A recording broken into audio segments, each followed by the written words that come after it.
apa kabar? Senang sekali Halo Indonesia bisa menyapa Anda di rumah hari ini. Ya, serangkaian informasi terkini dan inspiratif akan kami hadirkan selama 1 jam ke depan. Antara lain, kasus DBD di Jakarta meningkat 40%.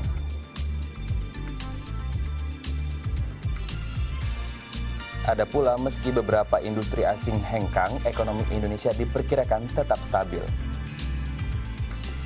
Ya, selain itu hari ini Halo Indonesia akan membahas tentang kondisi perekonomian Indonesia pasca hengkangnya beberapa perusahaan asing, selengkapnya dalam segmen bincang.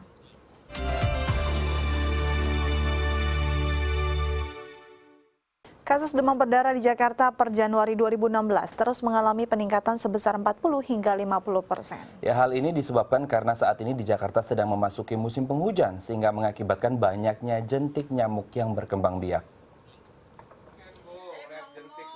Memasuki musim penghujan di bulan Februari 2016, kasus demam berdarah di Jakarta terus mengalami peningkatan.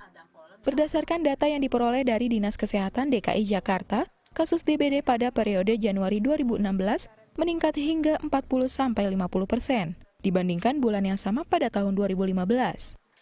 Tahun ini angka penderita DBD mencapai 980 kasus dan 2 orang dinyatakan meninggal dunia. Sedangkan pada tahun 2015, kasus DBD hanya mencapai 443 kasus. Selain itu, kasus demam berdarah tertinggi terdapat di 5 kecamatan wilayah Jakarta, seperti Kelapa Gading, Pasar Minggu, Setiabudi, Tebet, dan Kebayoran Baru. Pada awalnya, sampai dengan minggu kedua Januari itu normal-normal aja, begitu di atas minggu kedua itu tiba-tiba naik cepat. Ya memang angkanya naik ya. Jadi kayaknya naiknya sekitar 40-50%-an dari tahun yang lalu. Dan sudah ada 2 yang meninggal. Ya, pada prinsipnya DBD itu kan penyakit dari lingkungan hidup, di mana pola hidup bersih itu yang diharapkan bisa menghilangkan angka DBD tersebut.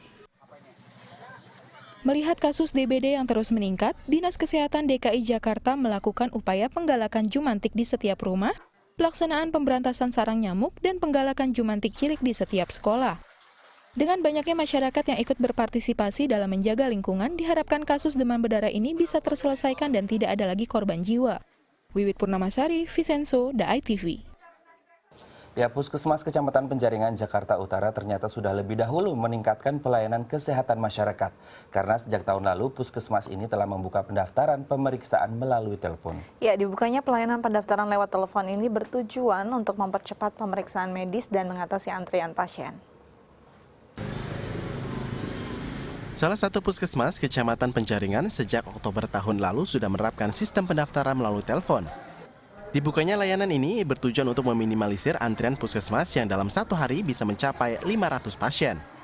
Puskesmas ini menjadi puskesmas pertama di Jakarta yang menerapkan pendaftaran pemeriksaan kesehatan melalui telepon.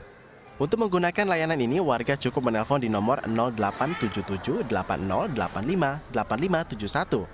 Lalu petugas akan mencatat nama pasien dan poli yang dituju, kemudian pasien langsung diberikan nomor antrian. Setelah itu, pasien tinggal datang minimal setengah jam sesuai nomor antrian. Dan layanan ini bisa diakses selama jam operasional kerja. Itu memang sudah ada dari dulu.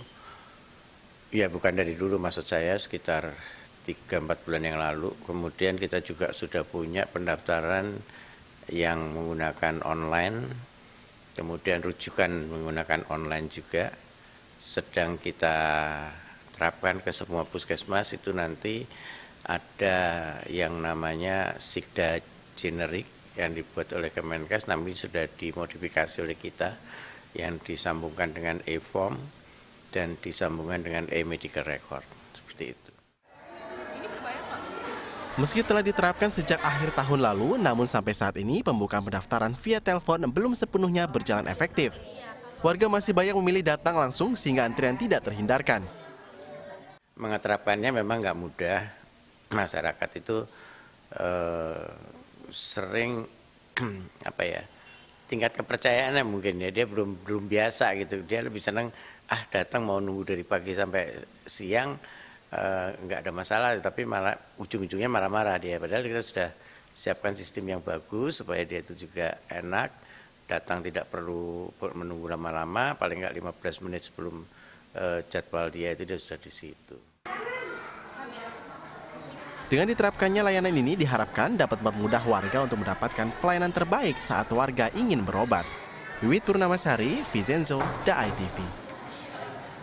Kita beralih ke informasi lain. Presiden Barack Obama menyambut satu persatu kepala negara anggota ASEAN yang hadir pada pertemuan konferensi tingkat tinggi AS-ASEAN di Sunnyland, California, Amerika Serikat. Ya, pertemuan ini menjadi pertemuan KTT ASEAN yang pertama kali dihadiri Indonesia dan negara-negara ASEAN lainnya. Presiden Amerika Serikat Barack Obama pada hari Senin lalu menyambut pemimpin dari 10 negara Asia Tenggara atau ASEAN di Sunnyland, California. Kehadiran negara anggota ASEAN ini merupakan undangan pertemuan yang digelar negara Amerika Serikat untuk meningkatkan hubungan kerjasama dengan negara-negara ASEAN. Ini adalah pertama kalinya para pemimpin Indonesia, Malaysia, Filipina, Singapura, Thailand, Brunei, Vietnam, Laos, Myanmar, dan Kamboja hadir dalam konferensi tingkat tinggi se-ASEAN. Dalam pertemuan retret pertama, tema yang diambil dalam KTT Amerika Serikat ASEAN adalah mempromosikan inovasi wirausaha masyarakat ekonomi ASEAN yang bertempat di Galeri Sunnyland Center and Gardens. Melalui pertemuannya dengan kepala negara ASEAN, Presiden Amerika Serikat Barack Obama membahas isu mengenai ekonomi dan keamanan regional. Ya, pada kesempatan tersebut ia menyatakan keinginannya untuk meningkatkan ekonomi secara global. Senin lalu Presiden Amerika Serikat Barack Obama menyatakan keinginannya untuk meningkatkan keamanan dan kerjasama perekonomian yang sudah terjalin di antara negara-negara anggota ASEAN. Keinginan tersebut disampaikan di California saat bertemu dengan kepala negara anggota ASEAN. Together we can continue to increase the trade and economic partnerships that create jobs and opportunity for our people. Since I took office, we've boosted trade between the United States and ASEAN by 55%.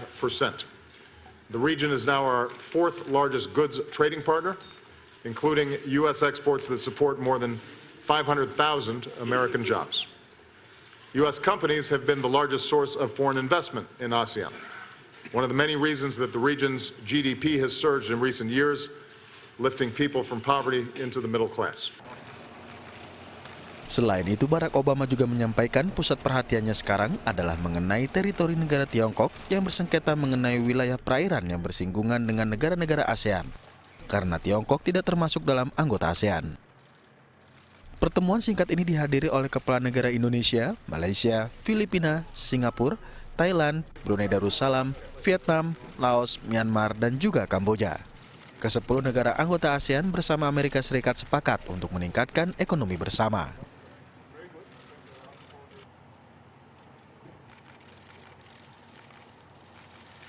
Penutupan sejumlah perusahaan manufaktur asing di Indonesia kembali terjadi. Setelah pabrik otomotif Ford memutuskan untuk hengkang dari Indonesia, kali ini giliran PT Toshiba yang rencananya akan berhenti produksi pada akhir Maret mendatang. Ya, rencana ini diprediksi akan menambah daftar panjang angka pengangguran akibat PHK. Rencana penutupan perusahaan elektronik asal Jepang yakni PT Toshiba pada akhir Maret mendatang kembali menambah deretan jumlah perusahaan manufaktur asing yang menghentikan kegiatan produksinya di Indonesia. Penutupan ini terpaksa dilakukan lantaran hasil produk buatan negeri matahari terbit ini dianggap kurang laku di pasaran, yang berdampak pada penurunan daya beli masyarakat. Berhentinya kegiatan produksi di pabrik Toshiba yang berada di Jalan Citanduy Raya Park, Plot 5G, kawasan Egypt Cikarang Selatan ini juga merugikan pihak karyawan yang bekerja di PT Toshiba tersebut. Pasalnya, karena penutupan perusahaan ini, karyawan PT Toshiba harus kehilangan pekerjaannya akibat terkena PHK. Menurut data yang diperoleh dari Konfederasi Serikat Pekerja Indonesia atau KSPI, jumlah karyawan yang terkena imbas karena tutupnya PT Toshiba mencapai 865 orang. Walaupun pemerintah mengatakan bahwa biasa seperti ada yang mati, ada yang hidup, ada yang PHK, ada yang masuk. Bukan itu soalnya. Soalnya adalah tanggung jawab negara. Negara harus hadir memberikan perlindungan ketika para rakyatnya, masyarakatnya, buruhnya kehilangan pekerjaan. Ketika mereka kehilangan pekerjaan, angka pengangguran meningkat. Itu sudah dilansir oleh BPS resmi. Begitu pula angka kemiskinan. Dalam 6 bulan terakhir itu sudah dilansir, yaitu hampir 862.000 orang angka kemiskinan. Inilah tanggung jawab negara. Itu yang kita mau. Kenapa kita melansir angka itu? Menurut catatan KSPI, sejak Januari hingga Maret 2016 mendatang, tercatat ada 6 perusahaan asal Jepang yang resmi hengkang dan melakukan PHK pada ratusan hingga ribuan karyawannya. Perusahaan-perusahaan asing pada kurun waktu Januari sampai dengan Maret ini, akhir Maret, yang sudah melakukan PHK, kami membagi dalam 5 kategori. Kategori pertama adalah perusahaan yang memang benar-benar tutup. Dia tidak lagi beroperasi perusahaannya. Jadi pabriknya itu atau kantor perusahaannya itu tutup, tidak lagi beroperasi. Maka dilakukanlah PHK. Ya, yang pertama itu. Mana saja perusahaan asing itu adalah antara lain dalam catatan KSPI, Toshiba 865 orang. Kemudian Panasonic Cikarang, kawasan Egypt, Bekasi ada 480 orang. Samoin ada 1166 orang. Starling ada 452 orang. Harley Burton ada sekitar 10% dari total karyawannya. Kira-kira 200 orang. Pemberhentian produksi perusahaan manufaktur asing asal Jepang PT Toshiba merupakan perusahaan asing terbesar di Indonesia yang memutuskan menutup pabriknya setelah Ford, Panasonic, dan Philips. Nova Monika, Topan Alif, DAI TV. Ya, sementara itu menurut pengamat ekonomi Aryo Dharmapahala Irama, pemberhentian produksi suatu perusahaan manufaktur asing di Indonesia sebenarnya merupakan hal yang biasa dilakukan untuk mengatur strategi bisnis. Ya, namun pasca penutupan lebih dari 10 perusahaan manufaktur asing yang hengkang dari Indonesia beberapa waktu lalu, tetap menjadi perhatian pemerintah karena memberi pengaruh kepada peningkatan angka pengangguran di Indonesia. Menurut Aryo Dharmapahala, penutupan lini bisnis sektor manufaktur di Indonesia terjadi karena adanya persaingan dalam bisnis manufaktur. Perusahaan yang terpaksa memberhentikan produksinya dianggap kurang inovatif dalam menghasilkan inovasi produk, sehingga tak mampu bersaing dengan produk sejenisnya di pasar nasional. Kebijakan pemerintah Jepang yang sudah lama, ini kebijakannya itu terus membailout perusahaan-perusahaan Jepang sendiri. Padahal kondisi keuangannya tidak terlalu buruk. Jadi sedikit-sedikit misalkan net sales-nya tidak tercapai atau rasio keuangannya tidak terlalu baik gitu, langsung di bailout. Sedangkan bailout ini kan ada terms and condition-nya, jadi ada syarat-syaratnya. Jadi setelah di bailout, perusahaan-perusahaan Jepang ini mereka menghadapi constraint untuk produksi, sehingga mereka sulit untuk berinovasi gara-gara istilahnya itu sebentar disuapin, dan perusahaan-perusahaan ini sudah banyak dikenal ya dengan sebutan zombie industries. Jadi mereka seperti hidup segan mati pun tak mau gitu. Jadi pemerintahnya sebentar-sebentar bantu, dan dari perusahaan-perusahaannya itu menghadapi moral hazard. Meski adanya ribuan karyawan yang berada pada gelombang pemutusan hubungan kerja, namun menurut Aryo hal ini tidak akan mempengaruhi pertumbuhan ekonomi di Indonesia.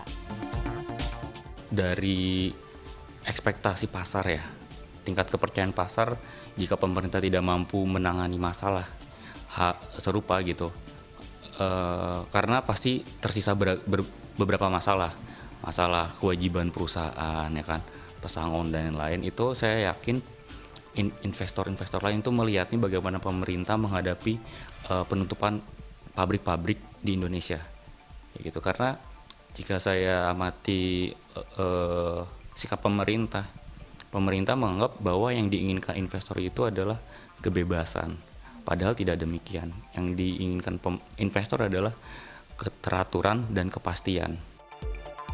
Upah pesangon yang wajib diberikan oleh perusahaan dapat dijadikan modal usaha para karyawan yang terkena PHK untuk kembali meningkatkan produktivitas kerja dalam industri UMKM.